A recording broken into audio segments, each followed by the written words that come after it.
Good morning friends. I hope आप सब अच्छे होंगे। आपका स्वागत है आपके अपने YouTube channel current affairs for exam में।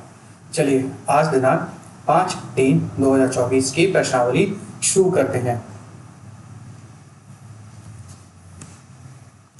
हाल ही में किस राज्य में हिंदुस्तान उर्वरक एवं रसायन लिमिटेड HURL सिंदरी उर्वरक संयंत्र का उद्घाटन किया गया है?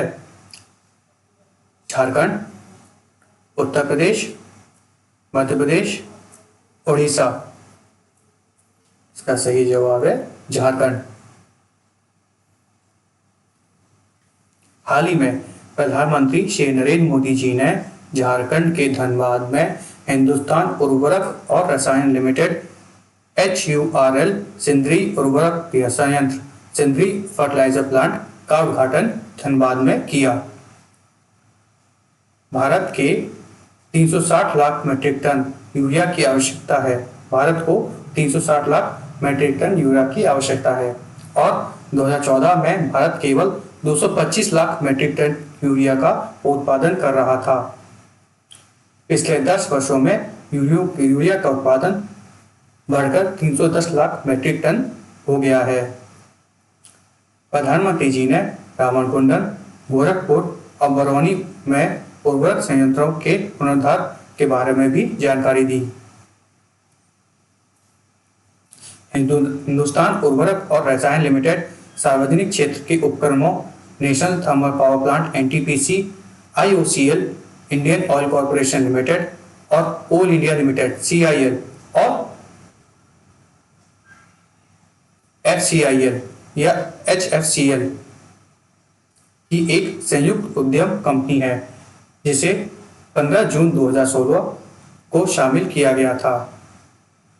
संयंत्र का लक्ष्य झारखंड राज्य के साथ साथ पश्चिम बंगाल, उड़ीसा, छत्तीसगढ़, मध्य प्रदेश और बिहार के किसानों को यूरिया की पर्याप्त आपूर्ति सुनिश्चित करना है। चलिए अगले प्रश्न पर आते हैं। अगालेगा द्वीप किस देश में स्थित है? Maldives, Mauritius, Indonesia, Vietnam. इसका सही जवाब है मॉरिशस। अगालेगा द्वीप मॉरिशस में स्थित है। प्रधानमंत्री श्री नरेंद्र मोदी जी और मॉरिशस के प्रधानमंत्री श्री प्रविंद जुगनॉथ ने मॉरिशस की अगालेगा द्वीपों के समुद्री सुरक्षा और कनेक्टिविटी को सुनिश्चित करने के लिए एक हवाई पट्टी और एक घाट का वस्तुतः उद्घाटन किया है। अगालेगा द्वीप मॉरिशस के उत्तर में लगभग 650 समुद्री मील मतलब 1050 किमी दूर स्थित है। सुदूर मॉरिशस द्वीप श्रृंखला अगालेगा का विकास भारत और मॉरिशस के बीच एक सहयोगात्मक प्रयास है। चलिए फ्रेंड्स अगले प्रश्न पर आते हैं। हाल ही में भारत और निम्नलिखित में से किस देश के बीच समुद्र लक्ष्मण समुद्री अभ्यास आयोजित किया गया था? Mauritius, Thailand, Malaysia, Laos. इसका सही जवाब है मलेशिया। समुद्र लक्षण समुद्री अभ्यास का मुख्य उद्देश्य भारतीय और रॉयल मलेशिया नौसेनाओं के बीच संबंधों को मजबूत करना है।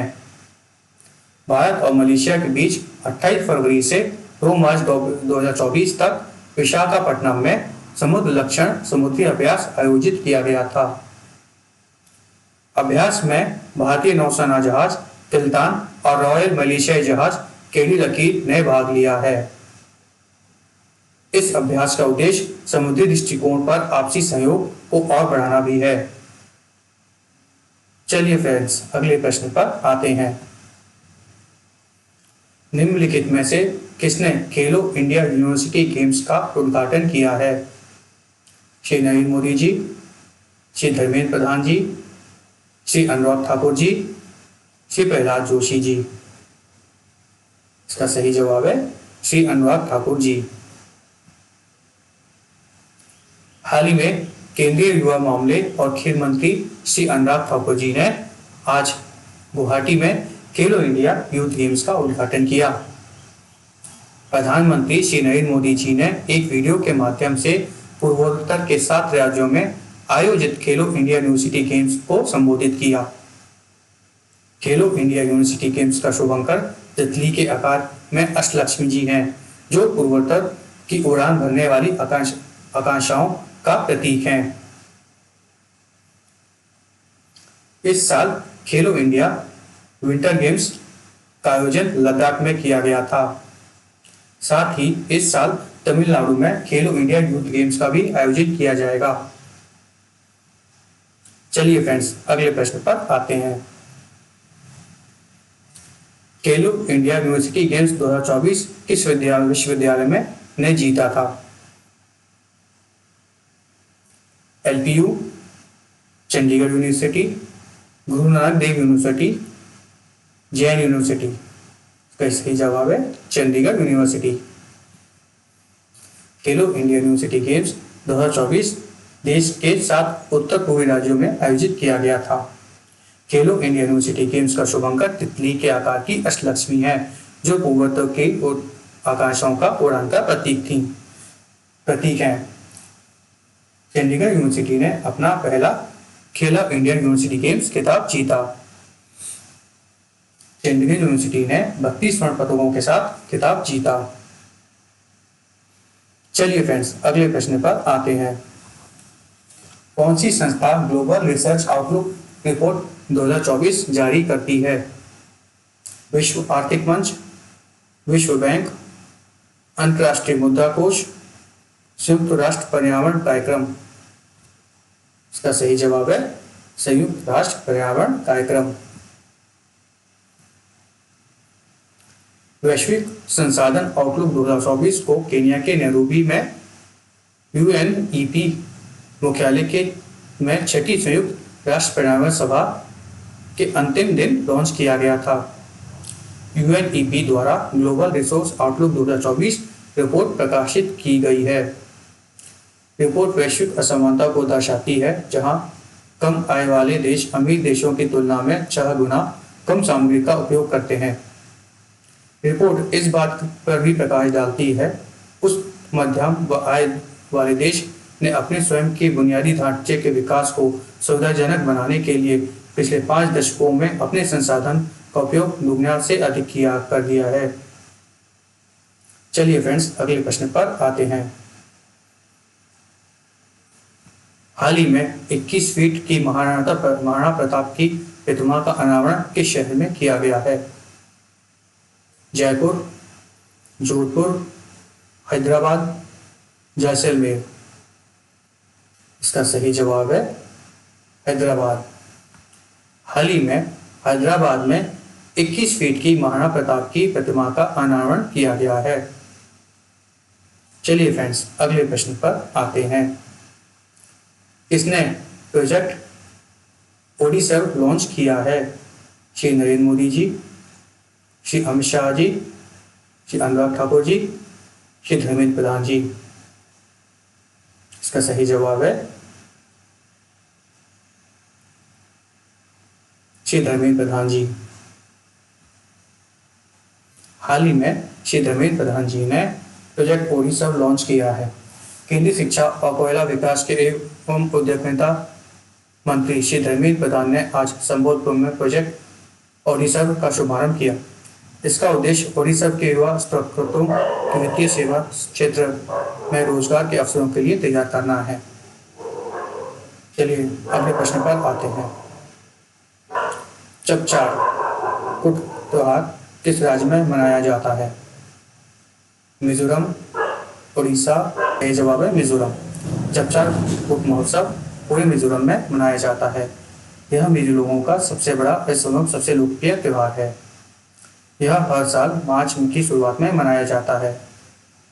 यह उन 3 त्योहारों में से एक है जो कृषि चक्र के विभिन्न चरणों को चिन्हित करते हैं। अन्य 2 हैं मीनकुट और पावलकुट। चेराव नृत्य मिजोरम का एक पारंपरिक नृत्य है। यह एक पारंपरिक बांस नृत्य है जिसमें पुरुष नर्तक बांस की डंडियों पर लयबद्ध तरीके से ताल बजाते हैं, जबकि महिला नृत्यिका बस बांस की डंडियों के बीच अंदर बाहर होकर नृत्य करती हैं। चलिए अगले प्रश्न पर आते हैं। विश्व हॉकी कप पर स्टार स्पोर्ट की कॉफी टेबल बुक का विमोचन किसने किया? श्री नरेंद्र मोदी जी, श्री राजनाथ सिंह जी, श्री अनुराग ठाकुर जी, श्री नवीन पटनायक जी। इसका सही जवाब है श्री नवीन पटनायक जी। उड़ीसा के मुख्यमंत्री श्री नवीन पटनायक जी ने हॉकी विश्व कप पर स्टार स्पोर्ट की कॉफी टेबल बुक का विमोचन किया। पुस्तक में भुवनेश्वर और राउरकेला में आयोजित 15वें FIH और ओडिशा हॉकी पुरुष विश्व कप के लक्षणों को कैद किया गया है। आयोजन स्थल कलिंगा हॉकी स्टेडियम और बिरसा मुंडा हॉकी स्टेडियम थे। स्पोर्ट्स टॉक की कॉफी टेबल एक book FIH Odisha hockey book पुरुष विश्व कप 2024 के लिए स्थायी यादगार के रूप में कार्य करती है। फ्रेंड्स, आज का सेशन यही समाप्त होता है। आपको हमारा सेशन कैसा लगा कमेंट करके बताइएगा तथा लाइक एवं सब्सक्राइब अवश्य कीजिएगा। धन्यवाद।